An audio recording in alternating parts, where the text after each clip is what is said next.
स्वास्थ्य शिक्षा के मोटिवेशन मंत्र में आपका स्वागत है।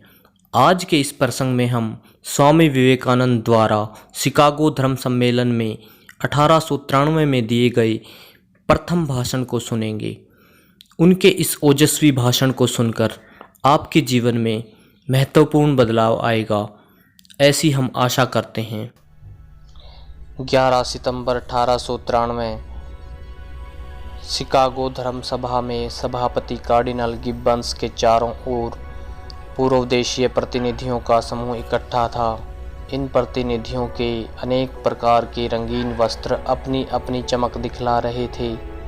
ब्रह्म, बौद्ध, इस्लाम मतानुयायियों के बीच में भड़कीले गेरवे रंग का काषाय वस्त्र धारण किए भारत के सुवक्ता सन्यासी स्वामी विवेकानंद विराजमान थे और उनके गौर वर्ण चेहरे पर पीत वर्ण का साफा विराजमान था। सभा के कुछ कार्यक्रम के पश्चात भारत के स्वामी विवेकानंद सभा में उपस्थित हुए और जब आरंभ में ही स्वामी जी ने श्रोतागणों को अमेरिका वासिनी भाइयों तथा बहनों कहकर संबोधित किया तो हर्ष और उत्साह की ऐसी महाध्वनि गूंज उठी कि कई मिनटों तक होती रही। इसके बाद उन्होंने अपना व्याख्यान इस प्रकार आरंभ किया।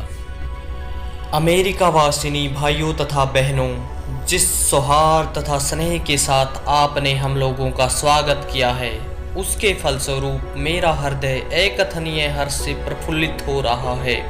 संसार के प्राचीन महर्षियों के नाम पर मैं आपको धन्यवाद देता हूँ तथा सब धर्मों की माता स्वरूप हिंदू धर्म एवं भिन्न भिन्न संप्रदाय के लाखों करोड़ों हिंदुओं की ओर से भी धन्यवाद प्रकट करता हूँ। मैं उन सज्जनों के प्रति भी धन्यवाद ज्ञापित करता हूँ जिन्होंने इस सभा मंच पर से प्राच्य प्रतिनिधियों के संबंध में आपको यह बतलाया है कि ये दूर देश वाले पुरुष सर्वत्र सहिष्णुता का भाव प्रसारित करने के निमित्त यश और गौरव के अधिकारी हो सकते हैं। मुझको ऐसे धर्मावलंबी होने का गौरव है जिसने संसार को सहिष्णुता तथा सब धर्मों को मान्यता प्रदान करने की शिक्षा दी है। हम लोग सब धर्मों के प्रति केवल सहिष्णुता में ही विश्वास नहीं करते, वरन समस्त धर्मों को सच्चा मानकर ग्रहण करते हैं। मुझे आपसे यह निवेदन करते गर्व होता है कि मैं ऐसे धर्म का अनुयायी हूँ जिसकी पवित्र भाषा संस्कृत में अंग्रेजी शब्द एक्सक्लूजन का कोई पर्यायवाची शब्द नहीं है।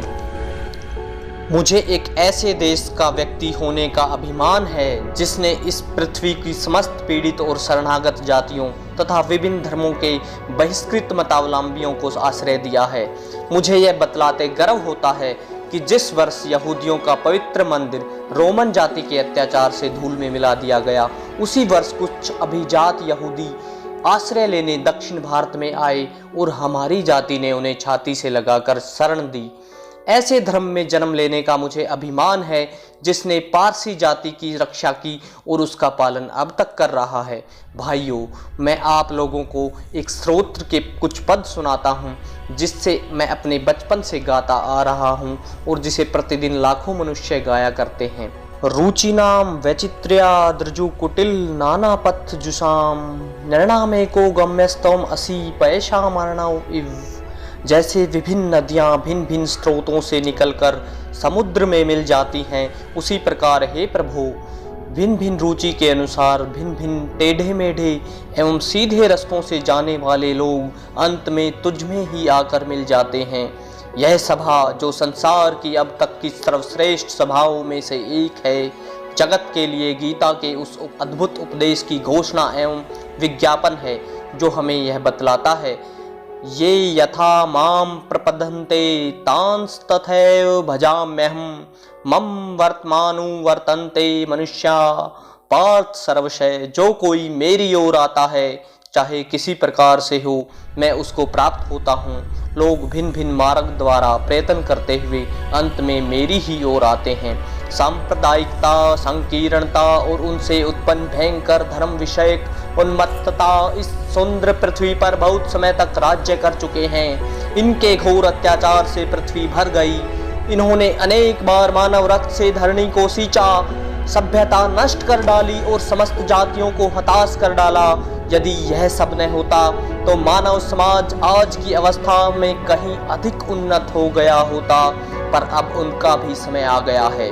और मैं पूर्ण आशा करता हूँ कि जो घंटे आज सुबह इस सभा के सम्मान के लिए बजाए गए हैं, वे समस्त कट्टरताओं, तलवार या लेखनी के बल पर किए जाने वाले समस्त अत्याचारों तथा एक ही लक्ष्य की ओर अग्रसर होने वाले मानवों की पारस्परिक कटुताओं के लिए मृत्युनाद ही सिद्ध होंगे।